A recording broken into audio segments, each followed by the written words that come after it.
আসসালামু আলাইকুম। আজকে আমরা আলোচনা করব সংখ্যা নিয়ে। সংখ্যা যাকে ইংরেজিতে নাম্বার বলা হয়। তো সংখ্যার ২ টি ভাগ আছে। একটি হচ্ছে বাস্তব সংখ্যা, একটি হচ্ছে অবাস্তব সংখ্যা। বাস্তব সংখ্যা হচ্ছে রিয়াল নাম্বার, অবাস্তব সংখ্যা হচ্ছে ইমাজিনারি নাম্বার। এই বাস্তব সংখ্যা আবার ২ টি ভাগ আছে। একটি হচ্ছে মূলদ সংখ্যা, একটি হচ্ছে অমূলদ সংখ্যা। মূলদ সংখ্যাকে ইংরেজিতে বলা হয় রেশনাল নাম্বার, আর অমূলদ সংখ্যাকে ইংরেজিতে বলা হয় ইররেশনাল নাম্বার। তো চাকরির পরীক্ষায় এই মূলদ সংখ্যা আর অমূলদ সংখ্যা এটাকে বের করতে বলে যে এই অঙ্কটা মূলদ নাকি অমূলদ। তো আজকের এই ক্লাসে আমরা জানবো মূলদ সংখ্যা এবং অমূলদ সংখ্যা আমরা কিভাবে চিনব সেটাই আমরা আজকের ক্লাসে জানবো, যাতে করে পরীক্ষার খাতায় আমাদের এই বিষয়ে কোনো ভুল না হয়।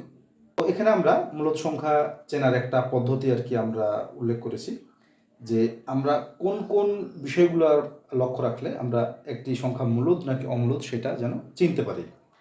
তো একটি মূলদ সংখ্যা সবসময় পূর্ণ সংখ্যা হবে। যেমন ধরেন ১, ২, ৩ এইরকম যদি সংখ্যা থাকে, মানে যে সকল পূর্ণ সংখ্যা আর কি সবগুলাই মূলদ সংখ্যা হিসেবে আমরা জানবো। সাধারণ ভগ্নাংশ, সাধারণ ভগ্নাংশ আমরা ২/৩, ৩/৪ এই সমস্ত সাধারণ ভগ্নাংশগুলোকে আমরা মূলদ সংখ্যা হিসেবে জানব। বর্গমূল বা ঘনমূল পূর্ণ সংখ্যা হলে, এখন বর্গমূল যদি সংখ্যাটা এরকম থাকে যে √৮১ এরকম সংখ্যা যদি থাকে এবং যদি বলা হয় যে এই সংখ্যাটি মূলদ নাকি অমূলদ, তাহলে আমরা এটার বর্গমূল পাবো ৯। তো এখানে প্রথমে বলা হয়েছে যে সকল পূর্ণ সংখ্যা হচ্ছে মূলদ সংখ্যা, তাহলে যেহেতু এটার ফলাফল পূর্ণ সংখ্যা আসছে তাহলে আমরা এটাকে মূলদ সংখ্যা হিসেবে চিনব। দশমিকের পর নির্দিষ্ট সংখ্যা, আমরা যে কোনো দশমিকের মানে যে কোনো যদি আমরা ভগ্নাংশ করি আর কি, তো ভগ্নাংশের কারণে অনেক সময় যদি ১.২৩৫ যদি এইরকম থাকে, যদি এটা অসীম না হয়, তাহলে আমরা এটাকে মূলদ সংখ্যা চিনব।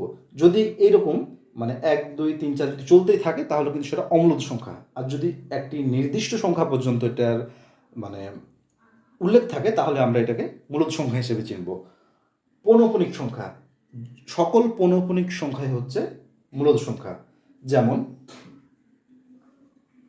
১/৩।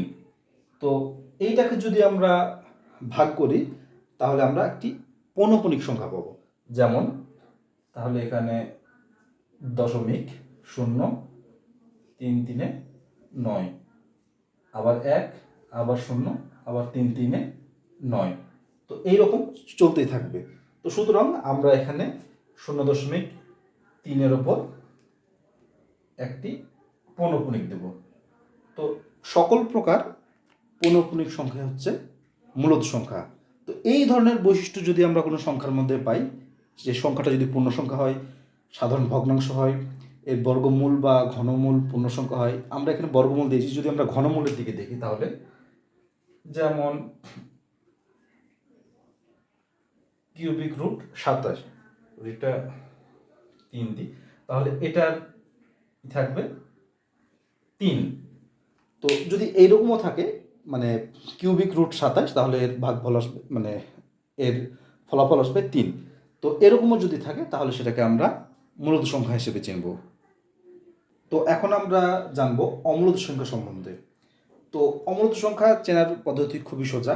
জাস্ট এই দুইটা যদি ট্রিক্স আমরা ফলো করি তাহলে আমরা অমূলদ সংখ্যা চিনতে পারবো।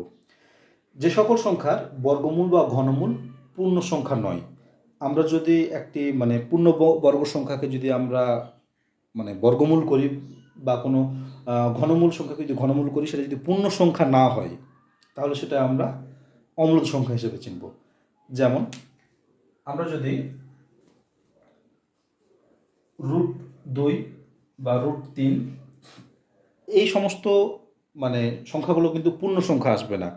এটা কিন্তু এক সিরিয়ালে এটা চলতেই থাকবে।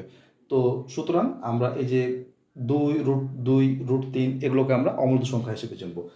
এক কথায় এই যেমন √৪, √৯, তারপর √১৬ এগুলোকে যদি আমরা করি তাহলে কিন্তু আমরা ২, ৩, ৪ পাবো। যদি বর্গমূল করলে যদি পূর্ণ সংখ্যা না পাওয়া যায় তাহলে আমরা সেই সংখ্যাটাকে অমূলদ সংখ্যা হিসেবে জানবো।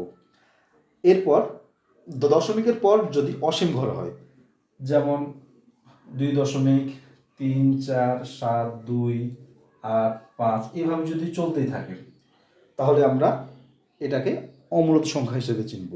এক কথা এই দুইটা জিনিস আমরা যদি ফলো করি, তাহলে আমরা মূলদ এবং অমূলদ সংখ্যাগুলোকে আমরা চিনতে পারবো।